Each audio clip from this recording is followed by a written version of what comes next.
اعوذ باللہ من الشیطان الرجیم بسم اللہ الرحمن الرحیم حامیم والکتاب المبین انا انزلناه فی لیلۃ مبارکۃ انا كنا منذرین۔ ہا میم، قسم ہے اس کتاب مبین کی کہ ہم نے اسے ایک بڑی خیر و برکت والی رات میں نازل کیا ہے، کیونکہ ہم لوگوں کو متنبع کرنے کا ارادہ رکھتے تھے۔ کتاب مبین کی قسم کھانے کا مطلب سورہ زخرف حاشیہ نمبر 1 میں بیان کیا جا چکا ہے۔ یہاں بھی قسم جس بات پر کھائی گئی ہے وہ یہ ہے کہ اس کتاب کے مصنف محمد صلی اللہ علیہ وسلم نہیں ہیں بلکہ ہم ہیں، اور اس کا ثبوت کہیں اور ڈھونڈنے کی ضرورت نہیں، خود یہ کتاب ہی اس کے ثبوت کے لیے کافی ہے۔ اس کے بعد مزید بات یہ فرمائی گئی کہ وہ بڑی خیر و برکت والی رات تھی جس میں اسے نازل کیا گیا، یعنی نادان لوگ جنہیں اپنی بھلائی برائی کا شعور نہیں ہے اس کتاب کی آمد کو اپنے لیے بلائے ناگہانی سمجھ رہے ہیں اور اس سے پیچھا چھڑانے کی فکر میں غلطاں پیچا ہیں، لیکن در حقیقت ان کے لیے اور تمام نوع انسانی کے لیے وہ ساعت بڑی ہی سعید تھی جب ہم نے غفلت میں پڑے ہوئے لوگوں کو چونکانے کے لیے یہ کتاب نازل کرنے کا فیصلہ کیا۔ اس رات میں قرآن نازل کرنے کا مطلب بعض مفسرین نے یہ لیا ہے کہ نزول قرآن کا سلسلہ اس رات شروع ہوا، اور بعض مفسرین اس کا مطلب یہ لیتے ہیں کہ اس میں پورا قرآن ام الکتاب سے منتقل کر کے حامل وحی فرشتوں کے حوالے کر دیا گیا، اور پھر وہ حالات و وقائع کے مطابق حسب ضرورت نبی صلی اللہ علیہ وسلم پر 23 سال تک نازل کیا جاتا رہا۔ صحیح صورت معاملہ کیا ہے اسے اللہ ہی بہتر جانتا ہے۔ اس رات سے مراد وہی رات ہے جسے سورہ قدر میں لیلۃ القدر کہا گیا ہے۔ وہاں فرمایا گیا کہ انا انزلناہ فی لیلۃ القدر، اور یہاں فرمایا گیا ہے کہ انا انزلناہ فی لیلۃ مبارکۃ۔ پھر یہ بات بھی قرآن مجید ہی میں بتا دی گئی ہے کہ وہ ماہ رمضان کی ایک رات تھی۔ شہر رمضان الذی انزل فیہ القرآن، سورہ البقرہ آیت 185۔ فیہا یفرق کل امر حکیم امرا من عندنا انا كنا مرسلین رحمتا من ربک انه هو السمیع العلیم رب السماوات والارض وما بینهما ان کنتم موقنین۔ یہ وہ رات تھی جس میں ہر معاملے کا حکیمانہ فیصلہ ہمارے حکم سے صادر کیا جاتا ہے۔ ہم ایک رسول بھیجنے والے تھے تیرے رب کی رحمت کے طور پر، یقیناً وہی سب کچھ سننے اور جاننے والا ہے۔ آسمانوں اور زمین کا رب اور ہر اس چیز کا رب جو آسمان و زمین کے درمیان ہے، اگر تم لوگ واقعی یقین رکھنے والے ہو۔ حکیمانہ فیصلہ، اصل میں لفظ امرن حکیم استعمال ہوا ہے جس کے دو معنی ہیں۔ ایک یہ کہ وہ حکم سراسر حکمت پر مبنی ہوتا ہے، کسی غلطی یا خامی کا اس میں کوئی امکان نہیں۔ دوسرے یہ کہ وہ ایک پختہ اور محکم فیصلہ ہوتا ہے، اسے بدل دینا کسی کے بس میں نہیں۔ ہمارے حکم سے صادر کیا جاتا ہے۔ سورہ قدر میں یہی مضمون اس طرح بیان کیا گیا ہے، تنزل الملائکۃ والروح فیہا باذن ربہم من کل امر۔ اس رات ملائکہ اور جبریل اپنے رب کے اذن سے ہر طرح کا حکم لے کر اترتے ہیں۔ اس سے معلوم ہوا کہ اللہ تعالیٰ کے شاہی نظم و نسق میں یہ ایک ایسی رات ہے جس میں وہ افراد اور قوموں اور ملکوں کی قسمتوں کے فیصلے کر کے اپنے فرشتوں کے حوالے کر دیتا ہے، اور پھر وہ انہی فیصلوں کے مطابق عمل درآمد کرتے رہتے ہیں۔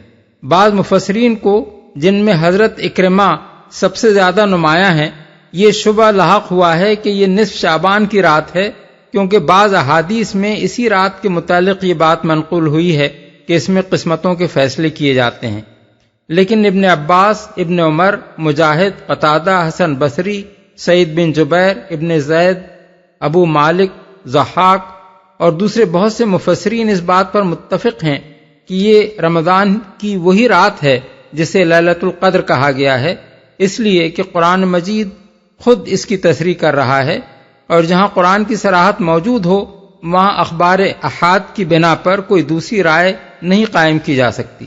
ابن کثیر کہتے ہیں کہ عثمان بن محمد کی جو روایت امام زہری نے شعبان سے شعبان تک قسمتوں کے فیصلے ہونے کے متعلق نقل کی ہے وہ ایک مرسل روایت ہے، اور ایسی روایات نصوص کے مقابلے میں نہیں لائی جا سکتی۔ قاضی ابو بکر ابن العربی کہتے ہیں کہ نصف شعبان کی رات کے متعلق کوئی حدیث قابل اعتماد نہیں ہے، نہ اس کی فضیلت کے بارے میں اور نہ اس امر میں کہ اس رات قسمتوں کے فیصلے ہوتے ہیں، لہذا ان کی طرف التفات نہیں کرنا چاہیے۔ احکام القرآن تیرے رب کی رحمت کے طور پر، یعنی یہ کتاب دے کر ایک رسول کو بھیجنا نہ صرف حکمت کا تقاضا تھا بلکہ اللہ تعالیٰ کی رحمت کا تقاضا بھی تھا، کیونکہ وہ رب ہے، اور ربوبیت صرف اسی بات کی متقاضی نہیں ہے کہ بندوں کے جسم کی پرورش کا سامان کیا جائے، بلکہ اس بات کی بھی متقاضی ہے کہ علم صحیح سے ان کی رہنمائی کی جائے، حق و باطل کے فرق سے ان کو آگاہ کیا جائے اور انہیں تاریکی میں بھٹکتا نہ چھوڑ دیا جائے۔ سب کچھ سننے اور جاننے والا ہے۔ اس سیاق و سباق میں اللہ تعالیٰ کی ان دو صفات کو بیان کرنے سے مقصود لوگوں کو اس حقیقت پر متنبہ کرنا ہے کہ صحیح علم صرف وہی دے سکتا ہے، کیونکہ تمام حقائق کو وہی جانتا ہے۔ ایک انسان تو کیا، سارے انسان مل کر بھی اگر اپنے لیے کوئی راہ حیات متعین کریں تو اس کے حق ہونے کی کوئی ضمانت نہیں، کیونکہ پوری نوع انسانی یکجا ہو کر بھی ایک سمیع و علیم نہیں بنتی۔ اس کے بس میں یہ ہے ہی نہیں کہ ان تمام حقائق کا احاطہ کرے جن کا جاننا ایک صحیح راہ حیات متعین کرنے کے لیے ضروری ہے۔ یہ علم صرف اللہ کے پاس ہے، وہی سمیع و علیم ہے، اس لیے وہی یہ بتا سکتا ہے کہ انسان کے لیے ہدایت کیا ہے اور ضلالت کیا، حق کیا ہے اور باطل کیا، خیر کیا ہے اور شر کیا۔ اگر تم لوگ واقعی یقین رکھنے والے ہو۔ اہل عرب خود اقرار کرتے تھے کہ اللہ تعالیٰ ہی کائنات اور اس کی ہر چیز کا رب یعنی مالک و پروردگار ہے، اس لیے ان سے فرمایا گیا کہ اگر تم بے سوچے سمجھے محض زبان ہی سے یہ اقرار نہیں کر رہے ہو بلکہ تمہیں واقعی اس کی پروردگاری کا شعور اور اس کے مالک ہونے کا یقین ہے تو تمہیں تسلیم کرنا چاہیے کہ اولاً انسان کی رہنمائی کے لیے کتاب اور رسول کا بھیجنا اس کی شان رحمت و پروردگاری کا عین تقاضا ہے، اور دوم مالک ہونے کی حیثیت سے یہ اس کا حق اور مملوک ہونے کی حیثیت سے یہ تمہارا فرض ہے کہ اس کی طرف سے جو ہدایت آئے اسے مانو اور جو حکم آئے اس کے آگے سر اطاعت جھکا دو۔ لا الہ الا هو یحیی و یمیت ربکم ورب آبائکم الاولین بل هم فی شک یلعبون۔ کوئی معبود اس کے سوا نہیں ہے، وہی زندگی عطا کرتا ہے اور وہی موت دیتا ہے۔ تمہارا رب اور تمہارے ان اسلاف کا رب جو پہلے گزر چکے ہیں، مگر فی الواقع ان لوگوں کو یقین نہیں ہے بلکہ یہ اپنے شک میں پڑے کھیل رہے ہیں۔ کوئی معبود اس کے سوا نہیں ہے۔ معبود سے مراد ہے معبود حقیقی، جس کا حق یہ ہے کہ اس کی عبادت یعنی بندگی و پرستش کی جائے۔ وہی موت دیتا ہے۔ یہ دلیل ہے اس امر کی کہ اس کے سوا کوئی معبود نہیں ہے اور نہیں ہو سکتا، اس لیے کہ یہ بات سراسر عقل کے خلاف ہے کہ جس نے بے جان مادوں میں جان ڈال کر تم کو جیتا جاگتا انسان بنایا اور جو اس امر کے کلی اختیارات رکھتا ہے کہ جب تک چاہے تمہاری زندگی کو باقی رکھے اور جب چاہے اسے ختم کر دے، اس کی تم بندگی نہ کرو یا اس کے سوا کسی اور کی بندگی کرو یا اس کے ساتھ دوسروں کی بندگی بھی کرنے لگو جو پہلے گزر چکے ہیں۔ اس میں ایک لطیف اشارہ ہے اس امر کی طرف کہ تمہارے جن اسلاف نے اس کو چھوڑ کر دوسرے معبود بنائے ان کا رب بھی حقیقت میں وہی تھا۔ انہوں نے اپنے اصلی رب کے سوا دوسروں کی بندگی کر کے کوئی صحیح کام نہ کیا تھا کہ ان کی تقلید کرنے میں تم حق بجانب ہو اور ان کے فعل کو اپنے مذہب کے درست ہونے کی دلیل ٹھہرا سکو۔ ان کو لازم تھا کہ وہ صرف اسی کی بندگی کرتے کیونکہ وہی ان کا رب تھا، لیکن اگر انہوں نے ایسا نہیں کیا تو تمہیں لازم ہے کہ سب کی بندگی چھوڑ کر اسی ایک کی بندگی اختیار کرو کیونکہ وہی تمہارا رب ہے۔ بلکہ یہ اپنے شک میں پڑے کھیل رہے ہیں۔ اس مختصر سے فقرے میں ایک بڑی اہم حقیقت کی طرف اشارہ کیا گیا ہے۔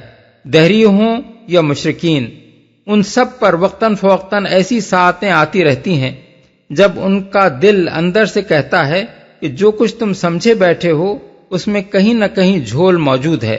دہری اپنے انکار خدا میں بظاہر خواہ کتنا ہی سخت ہو، کسی نہ کسی وقت اس کا دل یہ شہادت دے گزرتا ہے کہ خاک کے ایک ذرے سے لے کر کہکشانوں تک اور گھاس کی ایک پتی سے لے کر انسان کی تخلیق تک یہ حیرت انگیز حکمت سے لبریز نظام کسی صانع حکیم کے بغیر وجود میں نہیں آ سکتا۔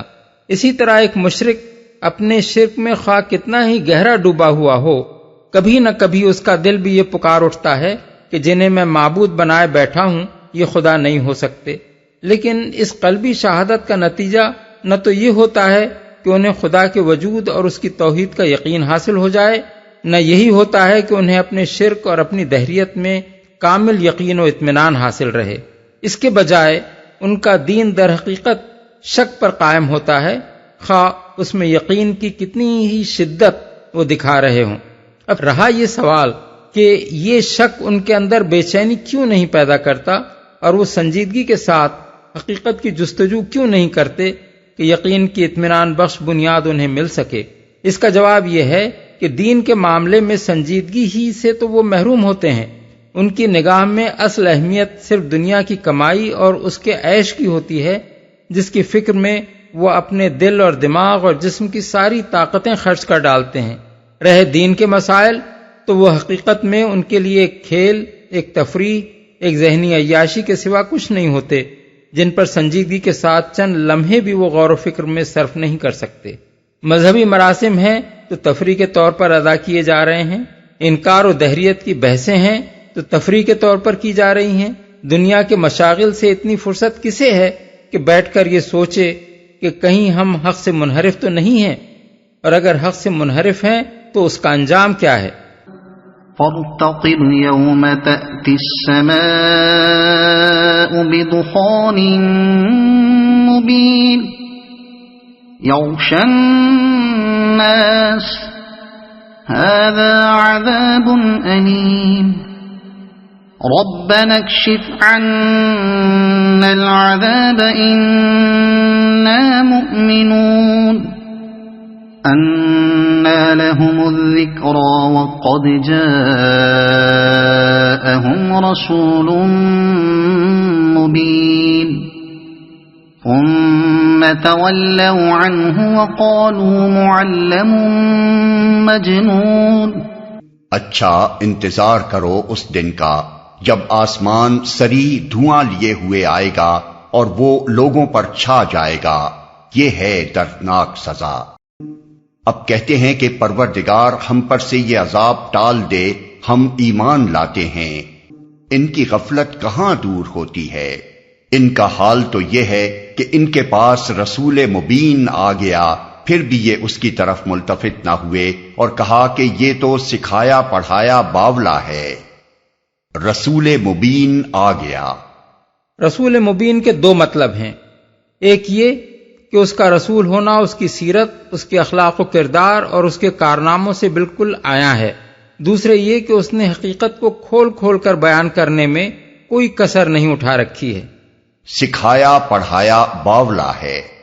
ان کا مطلب یہ تھا کہ یہ بیچارہ تو سیدھا سادہ آدمی تھا، کچھ دوسرے لوگوں نے اسے بھروں پر چڑھا لیا اور وہ درپردہ قرآن کی آیتیں گھڑ گھڑ کر اسے پڑھا دیتے ہیں، یہ آ کر عام لوگوں کے سامنے انہیں پیش کر دیتا ہے، وہ مزے سے بیٹھے رہتے ہیں اور یہ گالیاں اور پتھر کھاتا ہے۔ اس طرح ایک چلتا ہوا فقرہ کہہ کر وہ ان ساری دلیلوں اور نصیحتوں اور سنجیدہ تعلیمات کو اڑا دیتے تھے جو رسول اللہ صلی اللہ علیہ وسلم برسوں سے ان کے سامنے پیش کر کر کے تھکے جا رہے تھے۔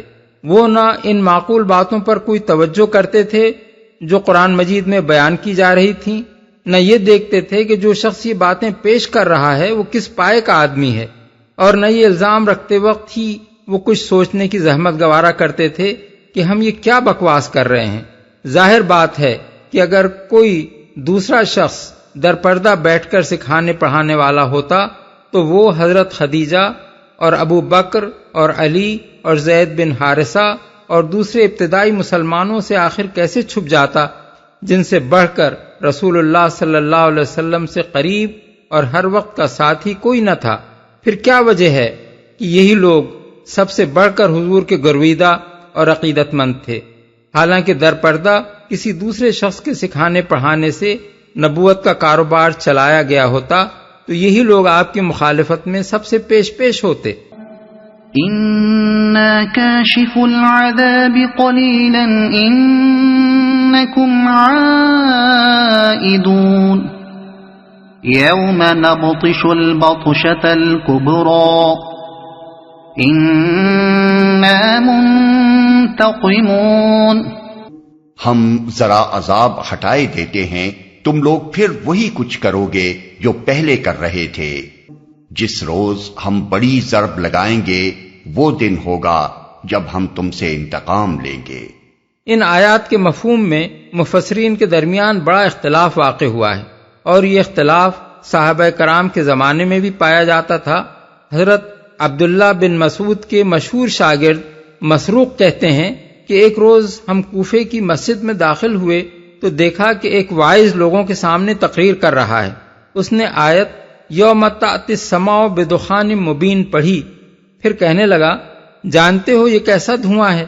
یہ دھواں قیامت کے روز آئے گا اور کفار و منافقین کو اندھا بہرا کر دے گا، مگر اہل ایمان پر اس کا اثر بس اس قدر ہوگا کہ جیسے زکام لاحق ہو گیا ہو۔ اس کی یہ بات سن کر ہم حضرت عبداللہ بن مسعود کے پاس گئے اور ان سے واعظ کی یہ تفسیر بیان کی۔ حضرت عبداللہ لیٹے ہوئے تھے، یہ تفسیر سن کر گھبرا کے اٹھ بیٹھے اور کہنے لگے کہ آدمی کو علم نہ ہو تو اسے جاننے والوں سے پوچھ لینا چاہیے۔ اصل بات یہ ہے کہ جب قریش کے لوگ اسلام قبول کرنے سے انکار اور رسول اللہ صلی اللہ علیہ وسلم کی مخالفت کرتے ہی چلے گئے تو حضور نے دعا کی کہ خدایا یوسف علیہ السلام کے قحط جیسے قحط سے میری مدد فرما۔ چنانچہ ایسا شدید کال پڑا کہ لوگ ہڈیاں اور چمڑا اور مردار تک کھا گئے۔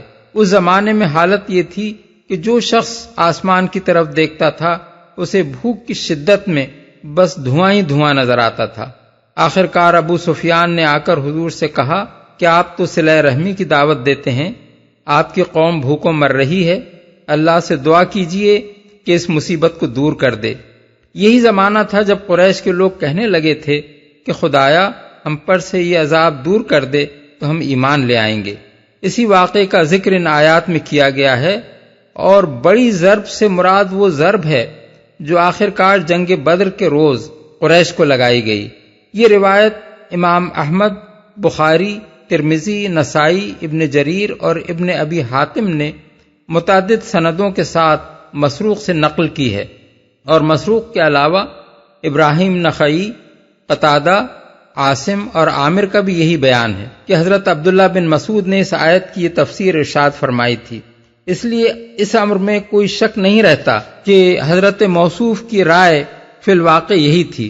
تابعین میں سے مجاہد، قتادہ، ابو العالیہ، مقاتل، ابراہیم النخعی، ضحاک اور عطیۃ العوفی وغیرہ حضرات نے بھی اس تفسیر میں حضرت عبداللہ بن مسعود سے اتفاق کیا ہے۔ دوسری طرف حضرت علی، ابن عمر، ابن عباس، ابو سعید خدری، زید بن علی اور حسن بصری جیسے اکابر کہتے ہیں کہ ان آیات میں سارا ذکر قیامت کے قریب زمانے کا کیا گیا ہے، اور وہ دھواں جس کی خبر دی گئی ہے اسی زمانے میں زمین پر چھائے گا۔ مزید تقویت اس تفسیر کو ان روایات سے ملتی ہے جو خود نبی صلی اللہ علیہ وسلم سے منقول ہیں۔ حذیفہ بن اسید الغفاری کہتے ہیں کہ ایک روز ہم قیامت کے متعلق آپس میں گفتگو کر رہے تھے، اتنے میں حضور برآمد ہوئے اور فرمایا قیامت قائم نہ ہوگی جب تک 10 علامات یکے بعد دیگر ظاہر نہ ہو لیں۔ سورج کا مغرب سے طلوع ہونا، دھواں، دابہ، یاجوج و ماجوج کا خروج، عیسیٰ ابن مریم کا نزول، زمین کا دھنسنا، مشرق میں، مغرب میں اور جزیرۃ العرب میں، اور عدن سے آگ کا نکلنا جو لوگوں کو ہانکتی ہوئی لے جائے گی۔ مسلم۔ اسی کی تائید ابو مالک اشعری کی وہ روایت کرتی ہے جسے ابن جریر اور طبرانی نے نقل کیا ہے، اور ابو سعید خدری کی روایت جسے ابن ابی حاتم نے نقل کیا ہے۔ ان دونوں روایتوں سے معلوم ہوتا ہے کہ نبی صلی اللہ علیہ وسلم نے دھوئیں کو علامات قیامت میں شمار کیا ہے، اور یہ بھی حضور نے فرمایا ہے کہ وہ دھواں جب چھائے گا تو مومن پر اس کا اثر صرف زکام جیسا ہوگا، اور کافر کی نس نس میں وہ بھر جائے گا اور اس کے ہر منفذ سے نکلے گا۔ ان دونوں تفسیروں کا تعارض اوپر کی آیات پر غور کرنے سے بآسانی رفع ہو سکتا ہے۔ جہاں تک حضرت عبداللہ بن مسعود کی تفسیر کا تعلق ہے، یہ امر واقعہ ہے کہ مکہ معظمہ میں حضور کی دعا سے سخت قحط رونما ہوا تھا، جس سے کفار کے خانے بہت کچھ ڈھیلے پڑ گئے تھے، اور انہوں نے اسے رفع کرانے کے لیے حضور سے دعا کی درخواست کی تھی۔ اس واقعے کی طرف قرآن مجید میں متعدد مقامات پر اشارے کیے گئے ہیں۔ ان آیات میں بھی صاف محسوس ہوتا ہے کہ اشارہ اسی صورتحال کی طرف ہے۔ کفار کا یہ کہنا کہ پروردگار ہم پر سے یہ عذاب ٹال دے، ہم ایمان لاتے ہیں، اللہ تعالیٰ کا یہ فرمانا کہ ان کی غفلت کہاں دور ہوتی ہے، جبکہ ان کے پاس رسول مبین آ گیا، پھر بھی یہ اس کی طرف ملتفت نہ ہوئے، اور کہا کہ یہ تو سکھایا پڑھایا باولا ہے۔ پھر یہ فرمانا کہ ہم ذرا عذاب ہٹائے دیتے ہیں، تم لوگ پھر وہی کچھ کرو گے جو پہلے کر رہے تھے۔ یہ ساری باتیں اسی صورت میں راست آ سکتی ہیں جبکہ واقعہ حضور ہی کے زمانے کا ہو۔ قیامت کے قریب ہونے والے واقعات پر ان کا اطلاق بعید از فہم ہے، اس لیے اس حد تک تو ابن مسعود رضی اللہ عنہ کی تفسیر ہی صحیح معلوم ہوتی ہے، لیکن اس کا یہ حصہ صحیح نہیں معلوم ہوتا کہ دھواں بھی اسی زمانے میں ظاہر ہوا تھا، اور اس شکل میں ظاہر ہوا تھا کہ بھوک کی شدت میں جب لوگ آسمان کی طرف دیکھتے تھے تو دھواں ہی دھواں نظر آتا تھا۔ یہ بات قرآن مجید کے ظاہر الفاظ سے بھی مطابقت نہیں رکھتی اور احادیث کے بھی خلاف ہے۔ قرآن میں یہ کہاں کہا گیا ہے کہ آسمان دھواں لیے ہوئے آ گیا اور لوگوں پر چھا گیا؟ وہاں تو کہا گیا ہے کہ اچھا تو اس دن کا انتظار کرو جب آسمان سری دھواں لیے ہوئے آئے گا اور وہ لوگوں پر چھا جائے گا۔ بعد کی آیات کو نگاہ میں رکھ کر دیکھا جائے تو اس ارشاد کا صاف مطلب یہ معلوم ہوتا ہے کہ جب تم نہ رسول کے سمجھانے سے مانتے ہو، نہ قحط کی شکل میں جو تنبیہ تمہیں کی گئی ہے اس سے ہی ہوش میں آتے ہو، تو پھر قیامت کا انتظار کرو۔ اس وقت جب پوری طرح شامت آئے گی تب تمہیں پتہ چل جائے گا کہ حق کیا تھا اور باطل کیا تھا۔ پس جہاں تک دھوئیں کا تعلق ہے اس کے بارے میں صحیح بات یہی ہے کہ وہ قحط کے زمانے کی چیز نہیں ہے بلکہ علامات قیامت میں سے ہے، اور یہی بات احادیث سے بھی معلوم ہوتی ہے۔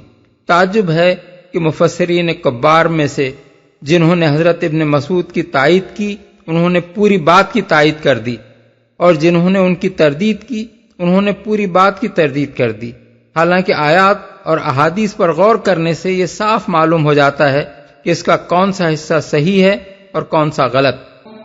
وَلَقَدْ فَتَنَّا قَبْلَهُمْ قَوْمَ فِرْعَوْنَ وَجَاءَهُمْ رَسُولٌ كَرِيمٌ أَنْ أَدُّوا إِلَيَّ عِبَادَ اللَّهِ إِنِّي لَكُمْ رَسُولٌ أَمِينٌ وَأَن لَّا تَعْلُوا عَلَى اللَّهِ إِنِّي آتِيكُم بِسُلْطَانٍ مُبِينٍ۔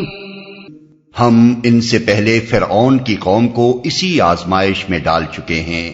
ان کے پاس ایک نہایت شریف رسول آیا اور اس نے کہا، اللہ کے بندوں کو میرے حوالے کرو، میں تمہارے لیے ایک امانت دار رسول ہوں، اللہ کے مقابلے میں سرکشی نہ کرو، میں تمہارے سامنے اپنی ماموریت کی صریح سند پیش کرتا ہوں۔ شریف رسول اصل میں رسول کریم کے الفاظ استعمال ہوئے ہیں۔ کریم کا لفظ جب انسان کے لیے بولا جاتا ہے تو اس سے مراد یہ ہوتی ہے کہ وہ بہترین شریفانہ خصائل اور نہایت قابل تعریف صفات سے متصف ہے، معمولی خوبیوں کے لیے یہ لفظ نہیں بولا جاتا۔ اس نے کہا، یہ بات ابتدائی میں سمجھ لینی چاہیے کہ یہاں حضرت موسیٰ کے جو اقوال نقل کیے جا رہے ہیں وہ ایک وقت میں ایک ہی مسلسل تقریر کے اجزاء نہیں ہیں، بلکہ سالہ سال کے دوران میں مختلف مواقع پر جو باتیں انہوں نے فرعون اور اس کے اہل دربار سے کہی تھیں ان کا خلاصہ چند فقروں میں بیان کیا جا رہا ہے۔ میرے حوالے کرو۔ اصل میں ادو الیہ عباد اللہ کے الفاظ استعمال ہوئے ہیں۔ ان کا ایک ترجمہ تو وہ ہے جو اوپر ہم نے کیا ہے، اور اس کے لحاظ سے یہ اس مطالبے کا ہم معنی ہے جو سورہ اعراف آیت 105، سورہ طٰہٰ آیت 47 اور الشعراء آیت 17 میں گزر چکا ہے کہ بنی اسرائیل کو میرے ساتھ جانے کے لیے چھوڑ دو۔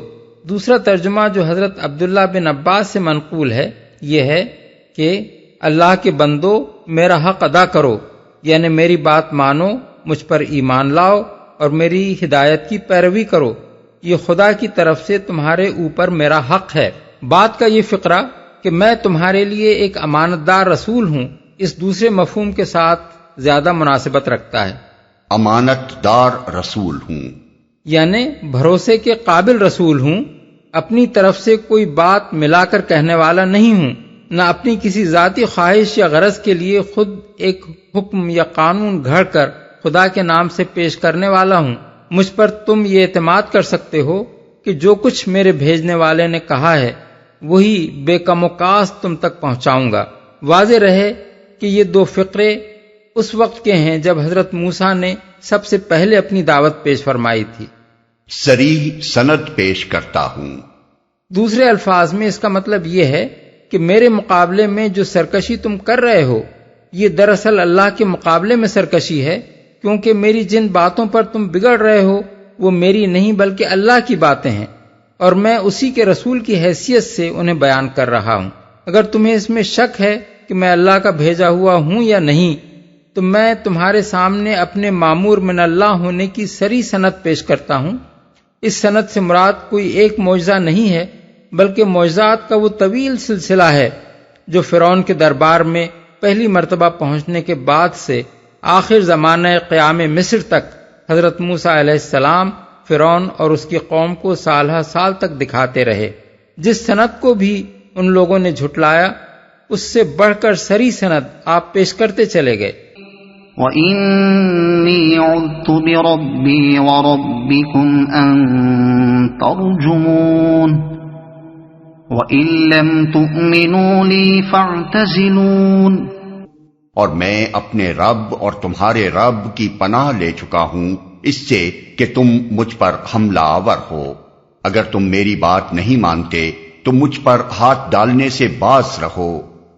یہ اس زمانے کی بات ہے جب حضرت موسیٰ کی پیش کردہ ساری نشانیوں کے مقابلے میں فرعون اپنی ہٹ پر اڑا ہوا تھا، مگر یہ دیکھ کر کہ ان نشانیوں سے مصر کے عوام اور خواص روز بروز متاثر ہوتے چلے جا رہے ہیں، اس کے ہوش اڑے جا رہے تھے۔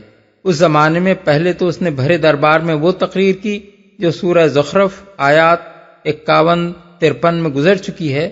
ملاحظہ ہو حواشی سورہ زخرف 45 تا 49، پھر زمین پاؤں تلے سے نکلتی دیکھ کر آخر کار وہ اللہ کے رسول کو قتل کر دینے پر آمادہ ہو گیا۔ اس وقت آن جناب نے وہ بات کہی جو سورہ مومن آیت 27 میں گزر چکی ہے کہ انی عذت بربی و ربکم من کل متکبر لا یؤمن بیوم الحساب، یعنی میں نے پناہ لی اپنے رب اور تمہارے رب کی ہر اس متکبر سے جو روز حساب پر ایمان نہیں رکھتا۔ یہاں حضرت موسیٰ اپنی اسی بات کا حوالہ دے کر فرعون اور اس کے اعیان سلطنت سے فرما رہے ہیں کہ دیکھو میں تمہارے سارے حملوں کے مقابلے میں اللہ رب العالمین کی پناہ مانگ چکا ہوں، اب تم میرا تو کچھ نہیں بگاڑ سکتے، لیکن اگر تم خود اپنی خیر چاہتے ہو تو مجھ پر حملہ آور ہونے سے باز رہو، میری بات نہیں مانتے تو نہ مانو، مجھ پر ہاتھ ہرگز نہ ڈالنا ورنہ اس کا بہت برا انجام دیکھو گے۔ فدعا ربه أن هؤلاء قوم مجرمون۔ آخر کار اس نے اپنے رب کو پکارا کہ یہ لوگ مجرم ہیں۔ یہ حضرت موسیٰ کی آخری رپورٹ ہے جو انہوں نے اپنے رب کے سامنے پیش کی۔ یہ لوگ مجرم ہیں، یعنی ان کا مجرم ہونا اب قطعی طور پر ثابت ہو چکا ہے۔ کوئی گنجائش ان کے ساتھ رعایت برتنے اور ان کو اصلاح حال کا مزید موقع دینے کی باقی نہیں رہی ہے۔ اب وقت آ گیا ہے کہ حضور آخری فیصلہ صادر فرمائیں۔ فَأَسْرِ بِعِبَادِي لَيْلًا إِنَّكُمْ مُتَّبَعُونَ وَاتْرُكِ الْبَحْرَ رَهْوًا إِنَّهُمْ جُندٌ مُغْرَقُونَ۔ جواب دیا گیا، اچھا تو راتوں رات میرے بندوں کو لے کر چل پڑ، تم لوگوں کا پیچھا کیا جائے گا، سمندر کو اس کے حال پر کھلا چھوڑ دے، یہ سارا لشکر غرق ہونے والا ہے۔ میرے بندوں کو لے کر چل پڑ، یعنی ان سب لوگوں کو جو ایمان لائے ہیں، ان میں بنی اسرائیل بھی تھے اور مصر کے وہ قبطی باشندے بھی جو حضرت یوسف کے زمانے سے حضرت موسیٰ کی آمد تک مسلمانوں میں شامل ہو چکے تھے، اور وہ لوگ بھی جنہوں نے حضرت موسیٰ کی نشانیاں دیکھ کر اور آپ کی دعوت و تبلیغ سے متاثر ہو کر اہل مصر میں سے اسلام قبول کر لیا تھا۔ پیچھا کیا جائے گا، یہ ابتدائی حکم ہے جو حضرت موسیٰ کو ہجرت کے لیے دیا گیا تھا۔ سارا لشکر غرق ہونے والا ہے۔ یہ حکم اس وقت دیا گیا جب حضرت موسیٰ اپنے قافلے کو لے کر سمندر پار اتر چکے تھے اور چاہتے تھے کہ سمندر پر عصا مار کر اسے پھر ویسا ہی کر دیں جیسا وہ پھٹنے سے پہلے تھا، تاکہ فرعون اور اس کا لشکر اس راستے سے گزر کر نہ جائے جو معجزے سے بنا تھا۔ اس وقت فرمایا گیا کہ ایسا نہ کرو، اس کو اسی طرح پھٹا کا پھٹا رہنے دو تاکہ فرعون اپنے لشکر سمیت اس راستے میں اتر آئے، پھر سمندر کو چھوڑ دیا جائے گا اور یہ پوری فوج غرق کر دی جائے گی۔ كم تركوا من جنات وعيون وزروع ومقام كريم ونعمة كانوا فيها فاكهين كذلك وأورثناها قوما آخرين فما بكت عليهم السماء والأرض وما كانوا منظرين۔ کتنے ہی باغ اور چشمے اور کھیت اور شاندار نہل تھے جو وہ چھوڑ گئے، کتنے ہی عیش کے سر و سامان جن میں وہ مزے کر رہے تھے ان کے پیچھے دھرے رہ گئے۔ یہ ہوا ان کا انجام، اور ہم نے دوسروں کو ان چیزوں کا وارث بنا دیا، پھر نہ آسمان ان پر رویا نہ زمین، اور ذرا سی مہلت بھی ان کو نہ دی گئی، ان چیزوں کا وارث بنا دیا۔ حضرت حسن بصری کہتے ہیں کہ اس سے مراد بنی اسرائیل ہیں جنہیں اللہ تعالیٰ نے قوم فرعون کے بعد مصر کی سرزمین کا وارث بنا دیا، اور قتادہ کہتے ہیں کہ اس سے مراد دوسرے لوگ ہیں جو آل فرعون کے بعد مصر کے وارث ہوئے، کیونکہ تاریخوں میں کہیں بھی یہ ذکر نہیں ملتا کہ مصر سے نکلنے کے بعد بنی اسرائیل کبھی وہاں واپس گئے ہوں اور اس سرزمین کے وارث ہوئے ہوں۔ یہی اختلاف بعد کے مفسرین میں بھی پایا جاتا ہے۔ نہ آسمان ان پر رویا نہ زمین، یعنی جب وہ حکمراں تھے تو ان کی عظمت کے ڈنکے بج رہے تھے، ان کی حمد و ثنا کے ترانوں سے دنیا گونج رہی تھی، خوشامدیوں کے جمگھٹے ان کے آگے اور پیچھے لگے رہتے تھے، ان کی وہ ہوا باندھی جاتی تھی کہ گویا ایک عالم ان کے کمالات کا گرویدہ اور ان کے احسانات کا زیر بار ہے، اور ان سے بڑھ کر دنیا میں کوئی مقبول نہیں، مگر جب وہ گرے تو کوئی آنکھ ان کے لیے رونے والی نہ تھی، بلکہ دنیا نے ایسا اطمینان کا سانس لیا کہ گویا ایک کانٹا تھا جو اس کے پہلو سے نکل گیا۔ ظاہر ہے کہ انہوں نے نہ خلق خدا کے ساتھ کوئی بھلائی کی تھی کہ زمین والے ان کے لیے روتے، نہ خدا کی خوشنودی کا کوئی کام کیا تھا کہ آسمان والوں کو ان کی ہلاکت پر افسوس ہوتا۔ جب تک مشیت الہی سے ان کی رسی دراز ہوتی رہی، وہ زمین کے سینے پر مونگ دلتے رہے۔ جب ان کے جرائم حد سے گزر گئے تو اس طرح اٹھا کر پھینک دیے گئے جیسے کوڑا کرکٹ پھینکا جاتا ہے۔